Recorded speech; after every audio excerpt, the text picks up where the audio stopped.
There is an indefinable, mysterious power that pervades everything. That power that can make a way out of no way. Today,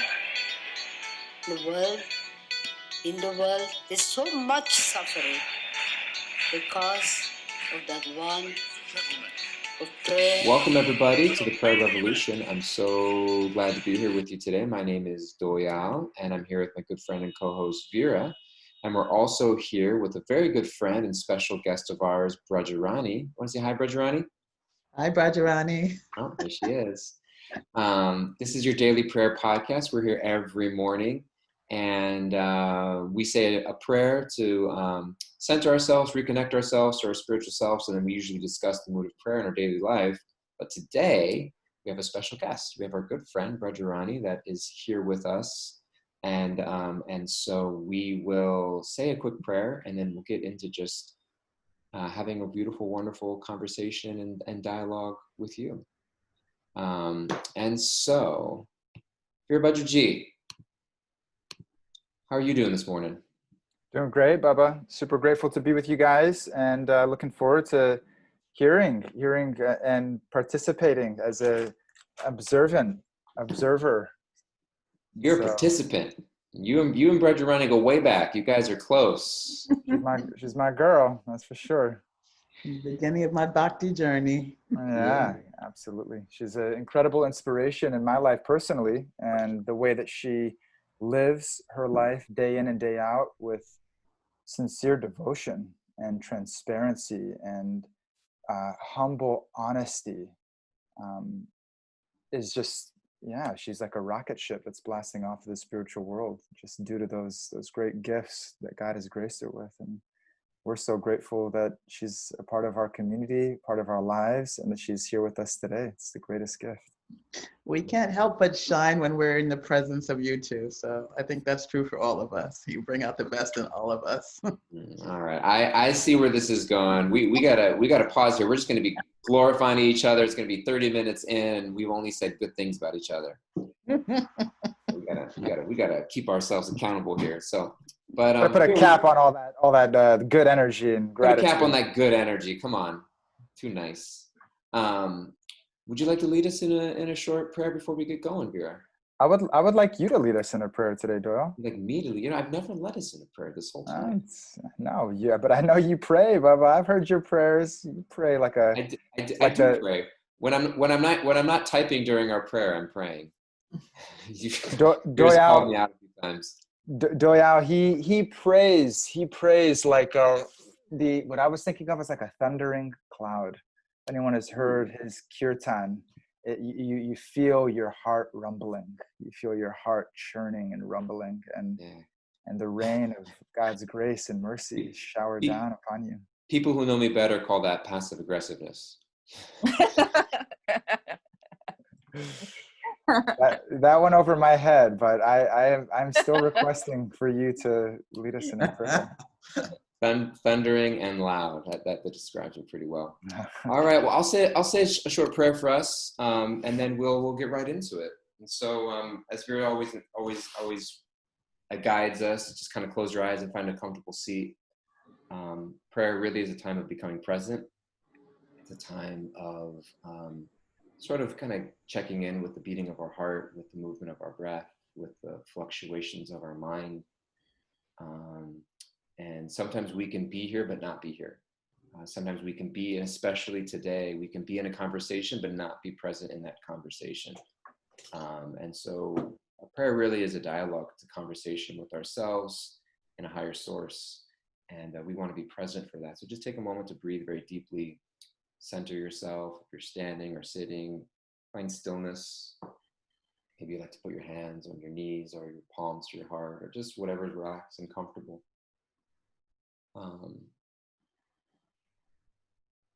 And so, God, first and foremost, what's on my mind and heart this morning, I want to just send prayers out to all the close friends and families of George Floyd, of Ahmaud Arbery, of Breonna Taylor, who are experiencing tremendous grief and loss during this time. And I know they're not the only ones. I know they're not the first ones. And as our good friend Jamuna Jaya yesterday shared to us when she was speaking with her mother, that these things have happened and these things have passed, but hopefully this time something can be different. And please inspire within us the courage and the wisdom to know how we can behave, how we can act, how we can think, how we can interact with others in a way that can make things different.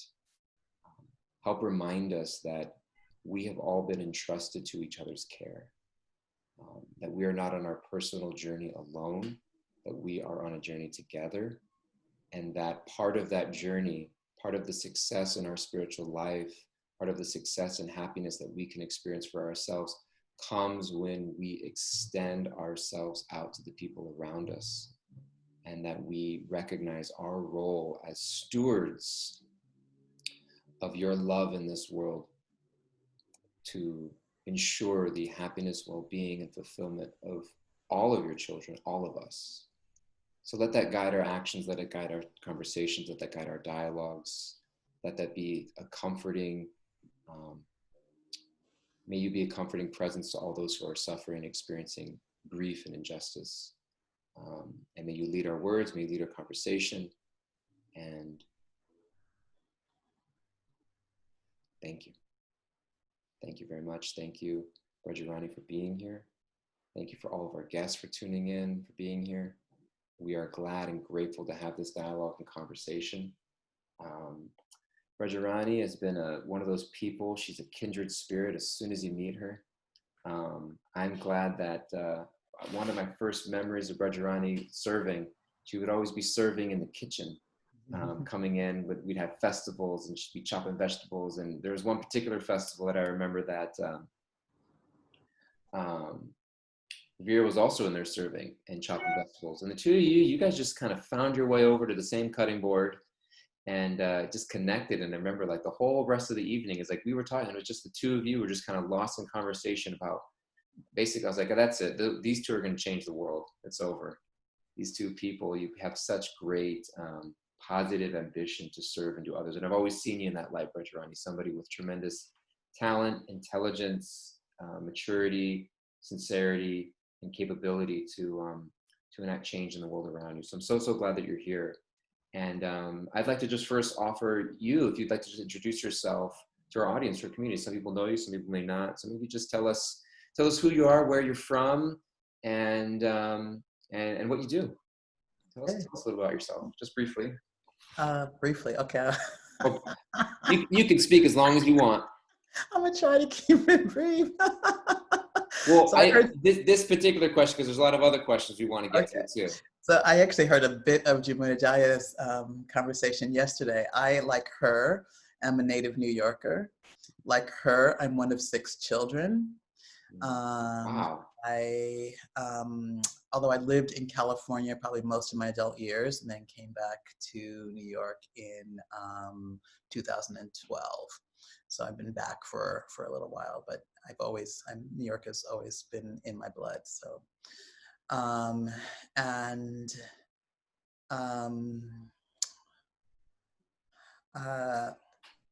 there's so much more I could say, but I don't know what questions you're going to ask, so maybe I'll leave some of that for later. Maybe also tell us what do you do? Okay, so what do I do? So after years of being in human resources in the corporate world and leading human resource teams in the corporate world, last year I started, Krishna graciously gave me the opportunity to start my business by getting me laid off. And so I started a business helping other people through hypnotherapy, which was kind of the beginning of what I wanted to do. It was the easiest for me, given my training, to do. But that's really evolved right now. So what I'm really focused on is helping people to find their divine purpose in life.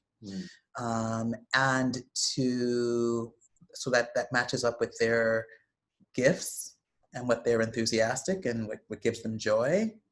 Because many people have an idea of what that is, most people don't. Many people do. And yet there are obstacles and challenges that come up in the way of that. There's stuff that's old stuff, ways of being, things that are beliefs that come up that keep us from actually actualizing getting to that path. So a big piece of it is helping people figure out what that is, and then helping coach people through the stuff that comes up that gets in the way of them really sort of being who they want to be. So I think of it as a holistic process: physical, mental, emotional, spiritual. And it's really, really exciting because I'm talking to people. I'm not just, I mean, now that I'm not working for a corporation, I can talk to people about their spiritual lives and get paid for it, which is like a really crazy thing. But it's really a sweet spot for me in coaching, is to be able to really connect people, because no matter what else kind of coaching I do, if people aren't spiritually connected, the rest of it just doesn't go anywhere for them. So that's what I'm doing. Beautiful. Thanks so much for sharing that. I remember the one time I got to meet your mother, she was expressing to you that she said that one thing she always saw in you, knew in you throughout your life, is that you always wanted to do service. She said that was a quality that she always recognized from very young. You always wanted to live a life of service. And so I think that the leaning towards human resources is a piece of that, sort of serving leaders and the employee population is a piece of service that's in there. There's, I think that my spiritual life for years has been about service. So bhakti is sort of the culmination of many years of spiritual practice. But it's, I think I years ago, what I said was it on my tombstone, what I wanted to have written was that I helped people who helped other people. That I had some people in my life who were making huge impacts on other people's lives, and I was behind them, sort of serving them, helping them to be who they could be out there in the world. So, wow, I've never thought what's going to go on my tombstone.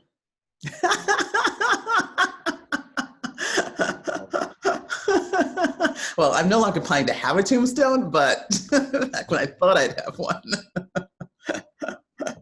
The first question I had for you, or something that I was thinking, and Vera, please feel free to chime in, or if you have a thought or a question or just a reflection or anything to share, is that I was thinking about, I've been inviting, as you know, a number of people onto our show. I've been trying to, I really wanted, to highlight and bring Black voices into the conversation that we're having around race and spirituality and what's happening in our country today, specifically in regards to racism towards Black Americans. And it's been interesting for me to notice also just the diversity of responses I've been getting from certain people that I've been reaching out to. Even my own insensitivity sometimes that may come across in asking. Some people have been very honored and encouraged, like, yes, I'd love to come on and speak.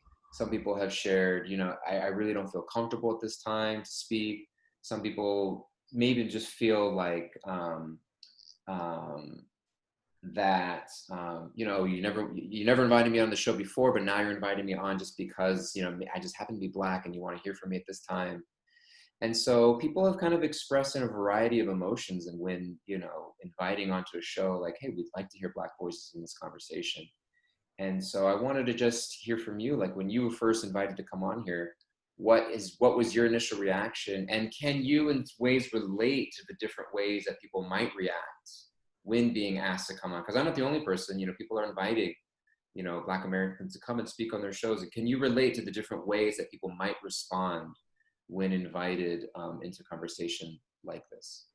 I think this is a beautiful thing, because in part because what it highlights is that our experiences are all different. Right? Yeah. We're individual people. Our experiences out in the world are all different, the same as you could say for any other group or ethnic group or this or that. Like we don't experience the world the same. So there isn't a Black response per se.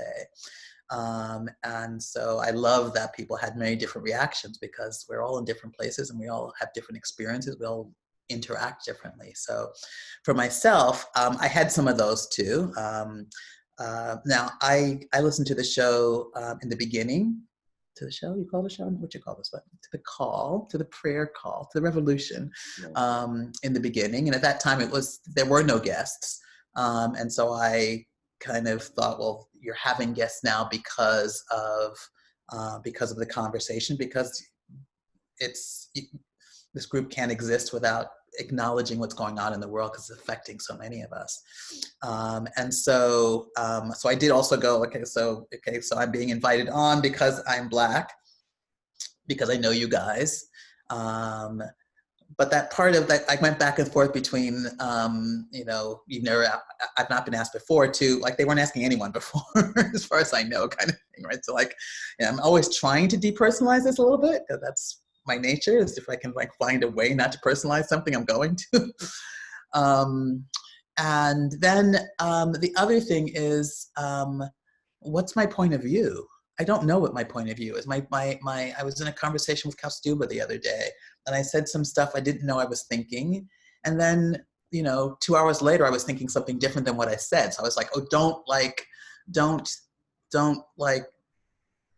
put this in stone, because my thoughts are evolving. What I'm thinking about, solutions are evolving. I'm trying to learn as well. We all are, about like what's possible, where we go, like that. There's no, maybe there's some people that for years have been thinking about this and have something codified, but I think for many of us, we are in this trying to figure it out too.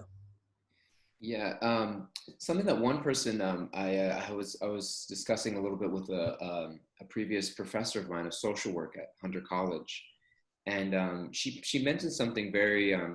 She said something powerful that really struck me. She said it's a very, and she put this word in quotations. She said it's a very expensive conversation to have, in the sense that for her, in her experience, the emotional energy that it takes to enter into a dialogue, because of the tremendous trauma, and it's a period of grief.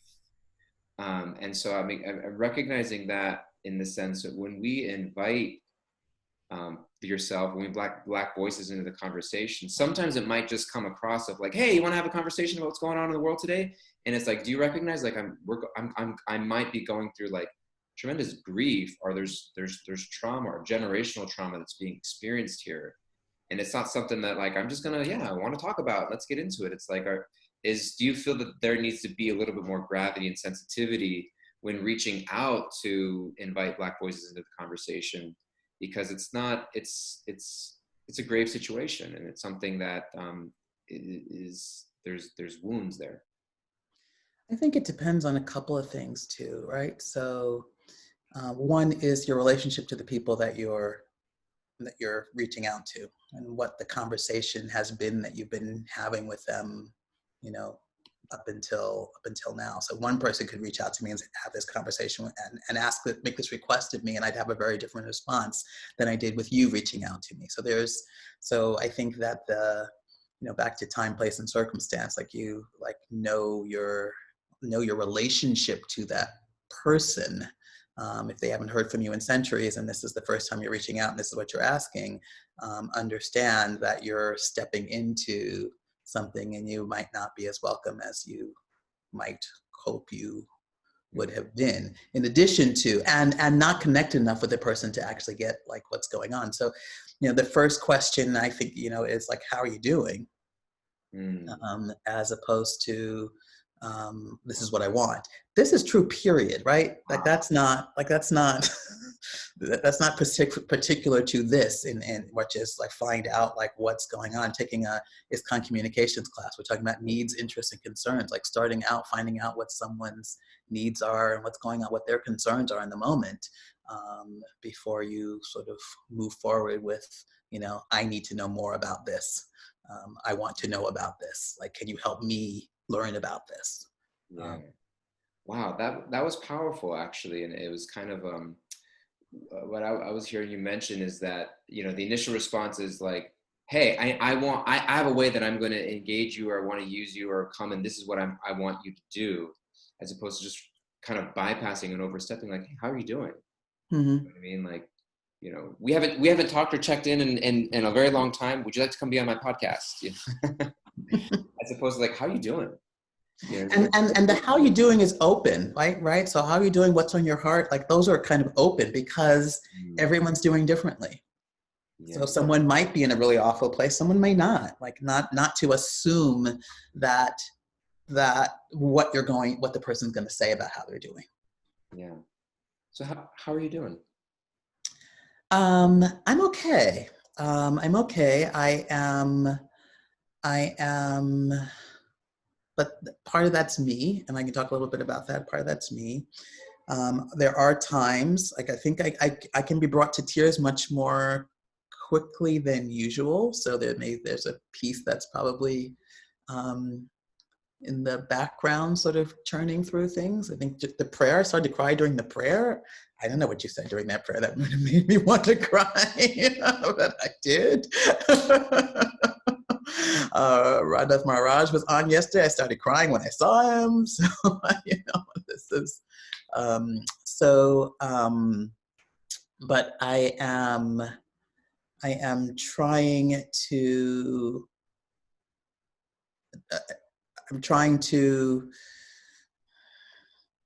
figure out what I think. I mean, as Jamuna Jaya said, and as we kind of all know, like none of this is new. Like none of this is new at all for me. None of this is new.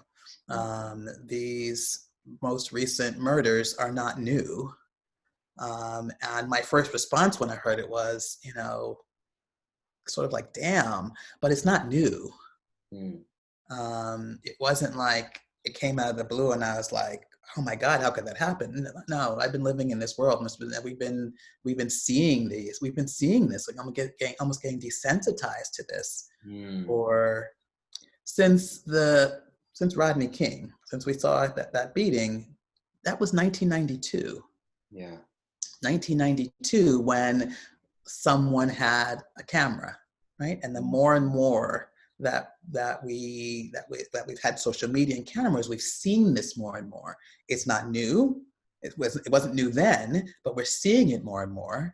And so my first response was, I can't watch this. I cannot watch this. I have not watched it. I probably will not watch it. I've seen some still pictures, and that's probably all that I can handle seeing. And which I'm fine with not being able to handle more than that. And so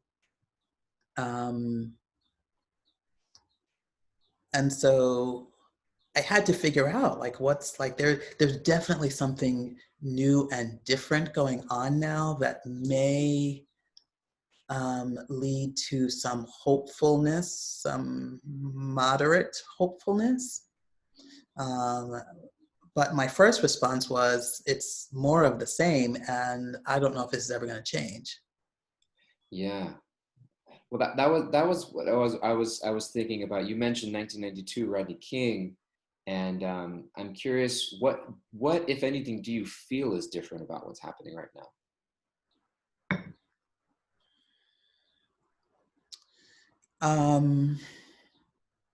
Or what could make it different? What could make it different?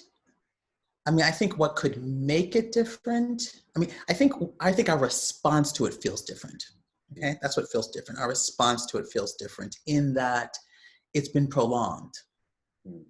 Our response to it feels different in that I think in these 30 years, while the rest of us have just been going about our business, there have been people coming up with possible solutions that that could, at least from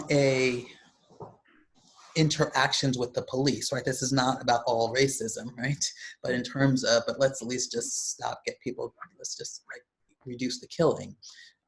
So there are people who've been actually working on ideas around solutions that many of us are now seeing for the first time. But people have been doing this work for years, but it's become, right? So so I think that's different from where we were in 1992. And then this prolonged heat of the prolonged protests, I think is also really different. And so it feels like there's a sea change and more people. I think each time it's more and more and more, right? The people that are out there, it's a huge cross section. It's always been somewhat of a cross section. I think it's even more so of a cross section now. Of people who are like, we're fed up and this just feels so wrong. And I bet there's some people thinking, how is this possible after Obama? Like, how is this possible that we're still dealing with this, right?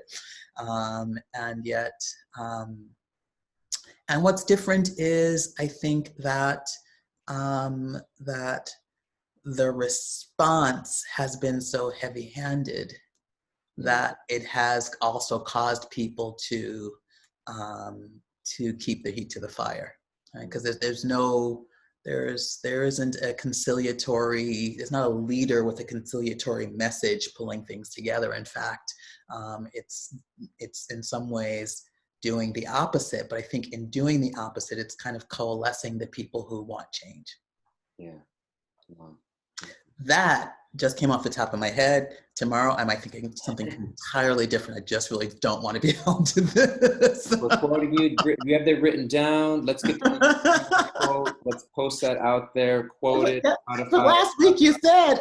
Copyright it. I want to hear Twitter reactions. Vera, I want to check in with you. How you doing, buddy? And I wanted to just see how you're feeling about what's been shared and where you're at, and yeah, I just want to hear from you. Thank you, DG. Thank you for facilitating. I appreciate facilitation. I think it's such a simple core value at the center of effective human behavior, is to be able to listen, to be able to ask questions and sincerely want to know what's in somebody's heart and mind, and be open and willing to be changed by that. And so I see you facilitating that for all of us, and I'm grateful. I'm grateful to just be a participant in that way. Here's gratitude is Vera's default mode of being. He's really good at it. Thank you. Beautiful. Braja Rani, I was something that you're also mentioning about was just not knowing how you feel sometimes, or the response being a little bit different. I wanted to know, like, does it sometimes feel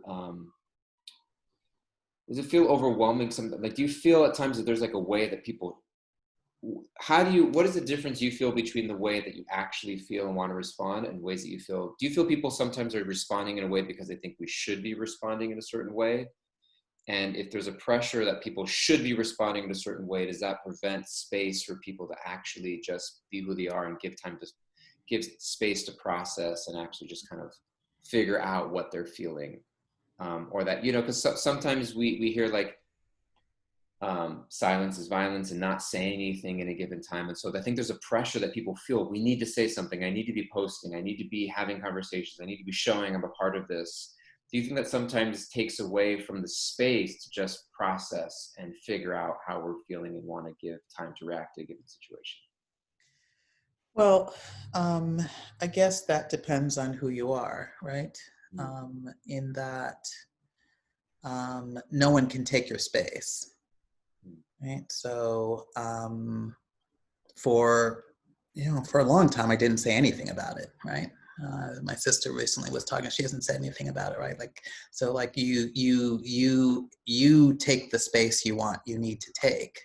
And whatever the pressure there is, and that space is, how am I feeling? That space is also like, what do I not get about this? What do I need to learn? What do I not know?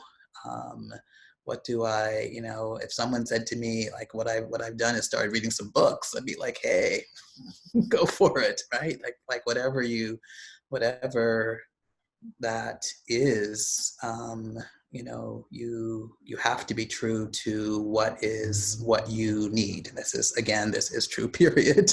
This is not just about this. Like, you have to be able to sort of touch in and say, what do I need? And maybe it's not an either or, right? So maybe I want to go out for an hour and, wave a little sign, and then I spend the other 23 hours of the day sort of contemplative, meditating, doing my yoga practice, doing whatever it is that moves energy through me and that helps me sort of figure out where I am in space. So I think the world's always pressuring us to do one thing or another. And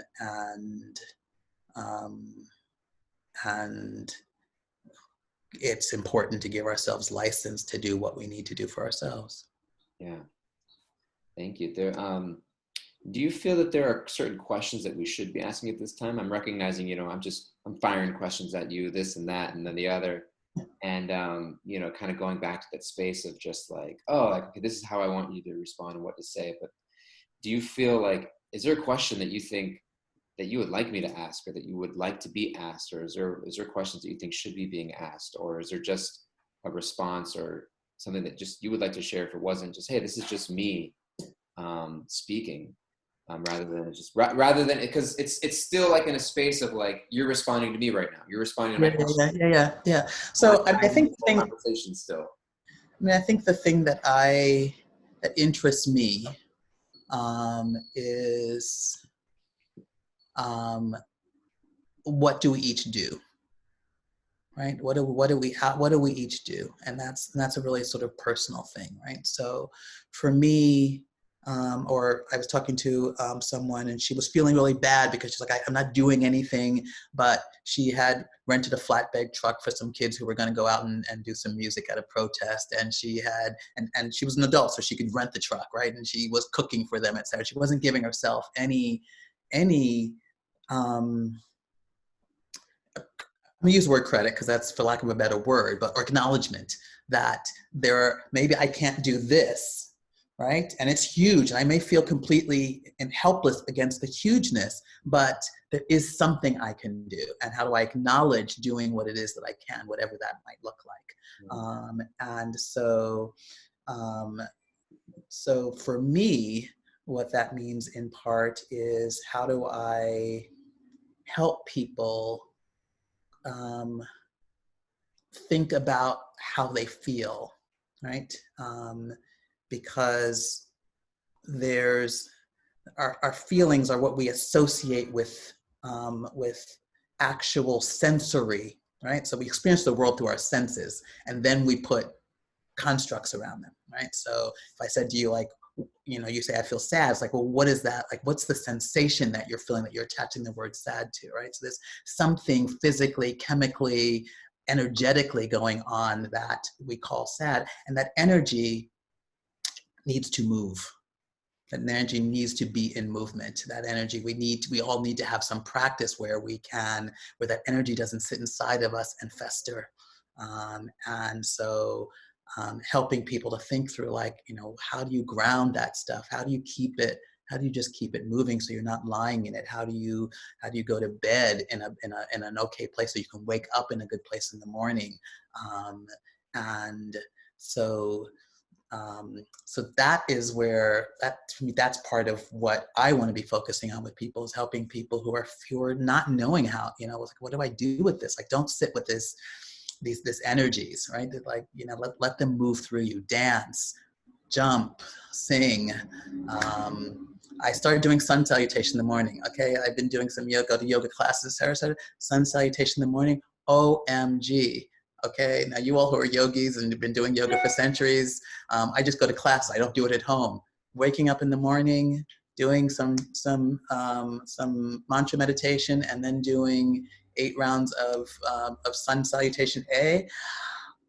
It's amazing just how that just keep that moving. Okay, I'm feeling sad, I'm feeling bad, whatever. Water, shower, just because, and it's because the energy can move, right? You don't have to say, I have to sit with this because it's mine, so I own it, right? The energy can move. You can keep the energy moving that's part of what I want to talk to people about today. And that's what I have an Instagram page, and I actually just been doing some things about, like, how do you make each day a little bit better, no matter what's going on around you? How do we make today better than?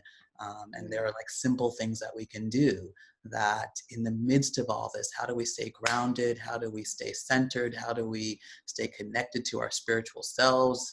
And from that place, be able to do whatever it is that we want to do, be able to educate ourselves more, because many of us don't actually understand what's going on and what's been going on for a long time, no matter what our color. Some of it, we've experienced it, but it would not necessarily have a theory around it, right? Be out, if we want to be out protesting, if we want to be out, talking to our elected official, whatever it is that we want to do, to be able to do that from a place of groundedness, and not of overwhelm. How to move whatever sense of overwhelm sort of through us and out of us. Yeah, that was actually when that's why I originally got into the practice of asana yoga. I mean, I've been practicing spiritual life for a while, since I was 18. I became a monk and I was brahmachari. And but I never really did asana, yoga asana. And I mean, yoga asana itself hasn't really kind of just like, it entered the scene in a huge way in the last 10 years or so.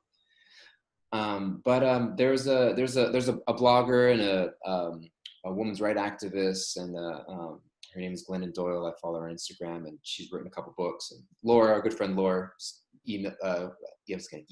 physically mailed me a copy of her most recent book.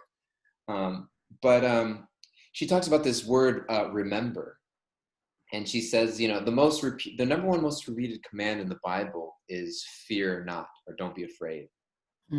And the second most repeated word in the entire Bible is remember, remember, remember. And she gave this beautiful definition or meaning of this word remember, not just to like recall something, but she said remember is the opposite of dismember.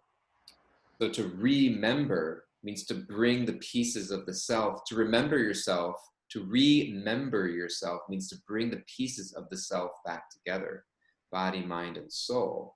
And so, she talked a little bit about of trauma being stuck in various places of our being, whether mentally or physically or spiritually, and that we need to bring those pieces back together so that it can actually move through us, like you're saying. And she actually got into yoga at that point when she recognized having to sit with her body and breathe actually was she goes through this whole story of just being stuck in this yoga pose, wanting to cry, wanting to leave, wanting to yell, wanting to get and just having to just stay with it.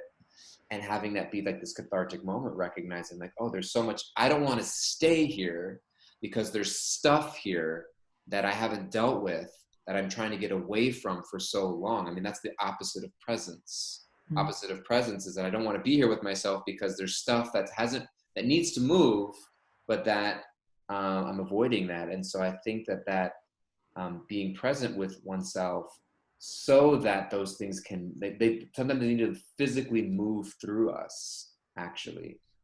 And so I resonate with that a lot. That's why I got into the physical practice of yoga myself. And you mentioned that was what you really wanted to talk about specifically was. But yeah, it's one of those things. It's definitely one of the things.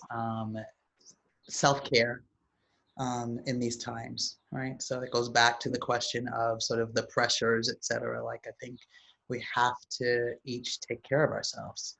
I think that as some people are, trying to understand, like, what do I not understand, or how do I show up as an ally, not just be not racist, but what does it mean to be sort of anti-racist, just like actively, in whatever it is that one is sort of, trying to figure out or whatever, but to be kind with yourself, with where you are, to take care of yourself so that you can actually do whatever it is that you want to do, internally and in the world, vis-a-vis this. Beautiful. Glad to see you. You're always, you look great. You look like you're taking good care of yourself. That's sun salutation. I gotta say. Yeah, that and yeah, I think that and the chanting.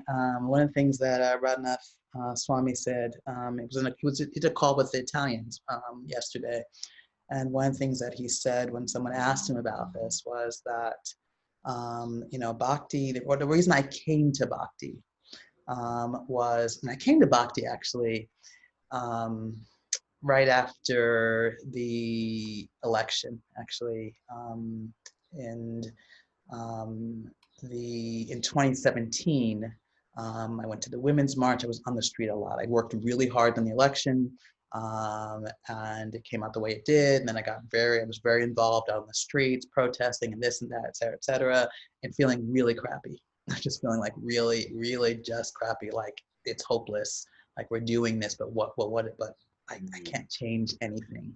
And at that point in time, I came across the devotees and bhakti out in Union Square. And what I needed at that time was a sort of a kind of an organizing principle and a community of people focused on something higher. And this focus on, in the Bible, Jesus says that the most important commandment is to love God with all your heart and to love your neighbor as yourself. And that is true of that's at the core, the essence of every major spiritual tradition has that as its core. And so what does that look like and what does that mean? And that's what we have to find ways to share with the world at this time, whatever we're trying to figure out for ourselves. Like how are we these messengers of compassion and love, embodiments of compassion and love, and empathy for people. While we do, he said, he said, like, figure out what you wanted going to do, and then add bhakti to it, right? So that's it. The bhakti is the vehicle. They go hand in hand. It's like a two-pronged thing. So, and so this what does love have me? What would love have me do today? Is that what the Bhakti Center T-shirt said? Yeah. What does love require of me? What does love require of me today, right? And what does that mean in the midst of these times? What does love require of me today? Yeah, beautiful. We're getting some love on our chat board here, and if anyone wants to share some love, feel free to write it in. Or if anybody has any questions or reflections or things that they struck out to them that they want to mention, feel free to put it there in the chat board. Should I look at the chat board? Because I'm not looking. No, I'm looking at it. Okay. I'll let you know. Yeah. Okay. No, focus. It's right here. Stay with me, Braja Rani. Stay with me. I cannot multitask. Most of us can't, but I'm really clear I can't. That's one of the things that I think of, you know what I mean? I really feel, not just getting off topic, but like, I'm really wondering if this whole quarantine is like kind of ruining everyone's attention span. You're gonna feel that way? Because it's like, yeah. I am now used to not paying attention when I'm having a conversation with somebody. I am now used to staring at someone through the screen while scrolling through something else, while checking something out, while having 2, 3, 4 windows on at the same time. And I asked me, like, what is it going to be like when I'm in an in-person meeting? Am I going to be going nuts, feeling like I got to be checking something else? Like, it's kind of ruining our presence and attention span. And that's not disconnected from the conversation we're having. Right? It does in fact relate. Connect. You're just I'm gonna throw stuff out there and you connect it back. Because I think this going back to sort of asking people, what's on your heart today? How are you doing? What's on your heart today? I think requires a presence to be open to the response. And I think that we are, I know I started off just there was this so much beautiful, wonderful information and talks and lectures and such that are available now which I think is a beautiful thing. But at some point I realized I'm actually not listening to this. I actually don't know what just happened. I got the entire hour and I do not know what was said because I had, I don't know whether it's overload or back to what you're saying about sort of not, just beginning to tune out. And that's I think a particular problem to kind of have the kinds of conversations, whether like this, right, which is remotely, and so because even now, right, because we're all still stuck, or not all of us, but many of us, if you're in New York, still stuck at home, and depending on what you do for a living, and so we have to find ways to have this kind of conversation eye to eye and be present even though we're remote. Because I don't think you can ask someone really like, how are you really doing, if you're not there, because they know you're not there. It's like, did you just hear me just spill my guts out to you about how I'm feeling about all this? And you were, I don't know what you were doing because I couldn't see it, but I know you weren't there and that you weren't present. So Yeah, you ever check in a conversation with somebody and it's like, oh my God, they know. There was a gap in my response. They said something and there was a gap in my response. They know I'm doing something else. Or you ever plan to have a conversation with somebody and you're thinking that it's just going to be on the phone so you can do something else while you're talking? Like, should we video call? And you're like, I wasn't planning on video call. I had some stuff I was planning to do while we were talking. Yeah, but particularly I think in these times, the kinds of kind of soul, heart conversations that we need to have. It's important to be present for people to really feel like to feel whatever that means, whatever messages we get from each other that says this person actually really wants to know, and this person really cares. And that's not what people say. It's all this other stuff we give off. And so we got to give that stuff off because people pick it up. Right? Wow, it's about being. It's one of the comments here was somebody mentioned it was beautiful. She said, "I agree that silence is violence has been tough because so many people are just trying to register what's happening and how we feel about everything, and just saying things for the sake of saying things comes out insensitive and fires up more problems."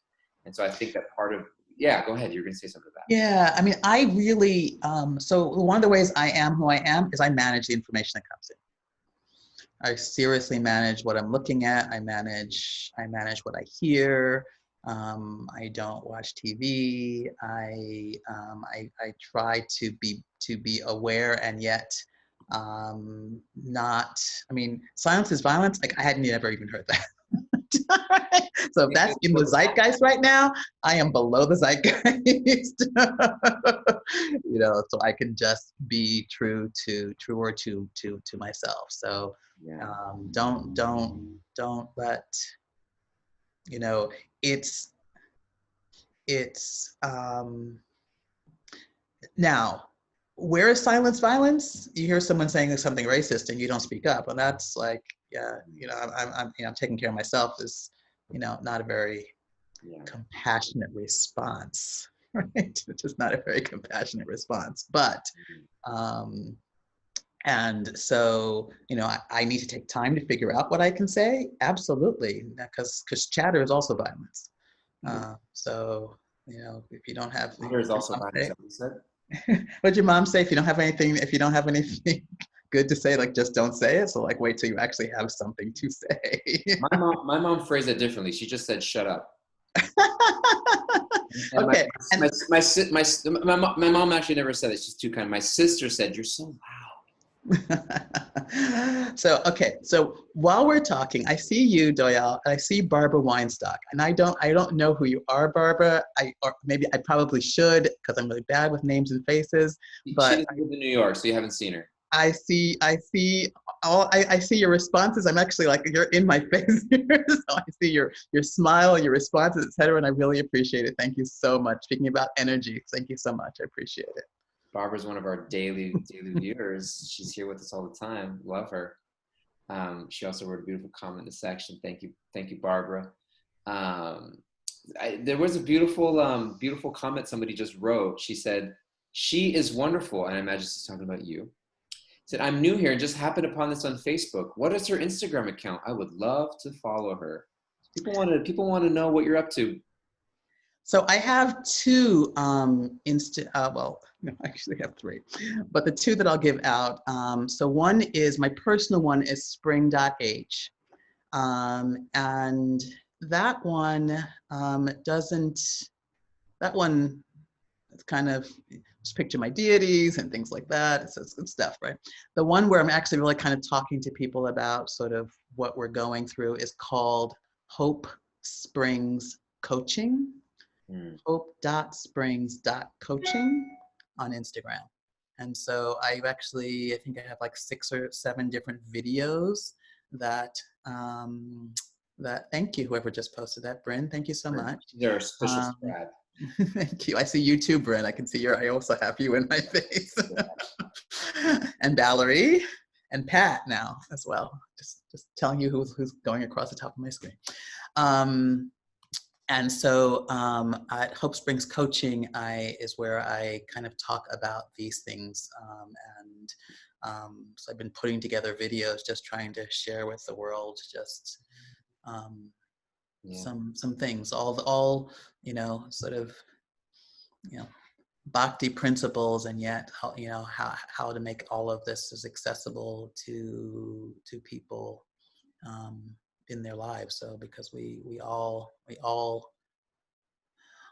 can be better and more aligned, et cetera, et cetera. Not that there's anything wrong with us, but we're all going somewhere. And how do we really sync up with our divine purpose and its expression in this life? So I love that name, Hope Springs Coaching, because that's a word you mentioned earlier, hope, and that was the last kind of question or thought I wanted to ask you about is you want to give us some hope. Is there some hope here? Because we were talking about that a little earlier. What's some hope you can leave us with, something positive we can take with us of how do you see things going on today in a hopeful light that we can take with us? So a couple of things. So for my own story, so going back to coming to Bhakti after the election. So, what good came out of Trump was that I came to Bhakti. That's a really crazy thing, but that's reality, right? So Krishna says that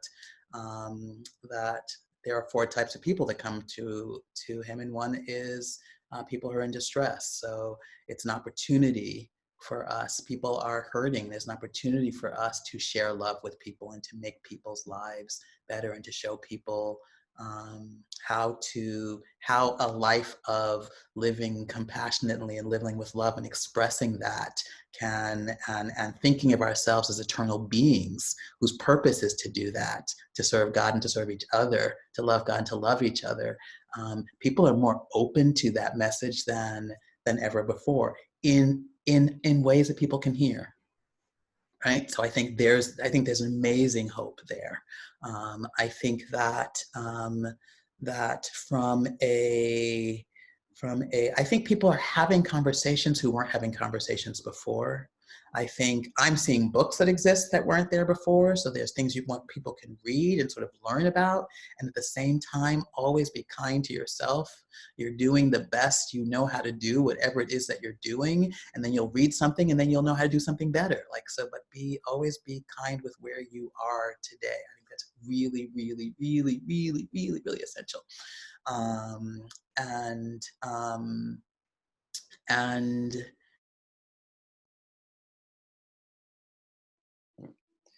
We lose her. Is it just me? Did we lose just her? Oh, it looks like she froze. Sometimes it's me. I don't know if it's just me. But I see everybody else's face is moving. That's how I know if it froze. If everyone's face is frozen, I know it's me.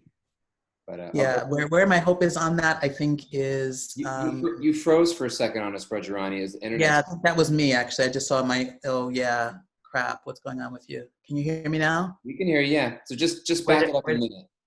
Where did I leave off? You were saying, and then.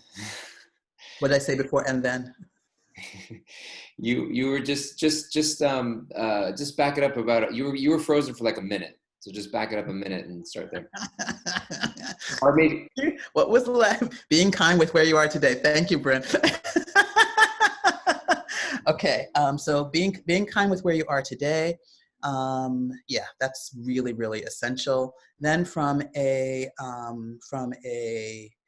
sort of the world around us, racism and police violence, where's the hope in that?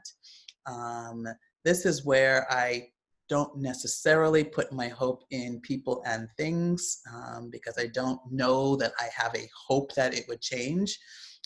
Because I think it's hard to put your hope in something that's not either God or yourself, because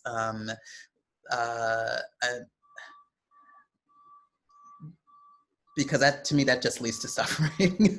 Right? If you're attached to, I can't be too attached to things being different, because I'm 58, and things are not as bad maybe as they were in some ways, and so I don't put my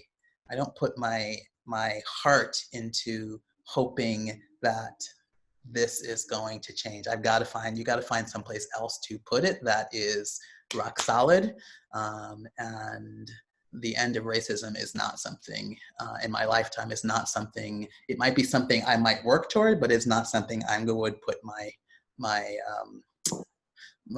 heart and my hopes and my dreams on. Find something else and then do the work you need to do. Braja Rani, it's been so wonderful talking with you. I miss you. I miss just being with you and hanging around with you and seeing I'm seeing your smile right now and getting your hugs. And thank you so much for being with us here today and just having the courage and vulnerability to share with us, to be seen, to be heard, and to share all of your insights and experiences and voice. So really, really, really, really, really grateful. I'm grateful that this opportunity has allowed us and forced us to have guests on the show. We've been wanting to have guests on the show for a while. We never have, because we've been doing Instagram Live instead of Facebook Live. We can't have guests on Instagram Live. And so we finally, yesterday, figured out how to go into Facebook Live, and so we've been doing it. I'm planning to have guests throughout this week on the show. Tomorrow I have my good friend, Shrikala. You know Shrikala out in California? Yes, absolutely. Yeah. Absolutely. So it's going to be Yes. 6 a.m. Yeah. for him at 9 o'clock in the morning. And so he's like, I'm not awake at the time, but I'll do it for you. He's wonderful. Hopefully he'll lay down a couple of. I'm gonna have him lay down a couple beats. Yeah, that's right. So for all of our listeners out there on Zoom and on Facebook Live, thank you so much for being out here. These are all recorded. If you want to share them with a friend or listen to them later on YouTube, Buck the Center's YouTube channel, Spotify, SoundCloud, Apple Podcasts, it's all on there. So you've been quoted, you've been recorded, Brajarani. Hope you don't mind. Thank you all for listening. Thank you all for being here. Thank you all for just take care of yourselves. Take care of yourselves. Be good to yourselves and take care of yourselves. You too. And you know I'm here for you. Anything you need, I'm here. And I know you are for me. So thank you so much, Brajarani. Much love. Be well, everybody. Take care, and we'll see you again soon. Namaste.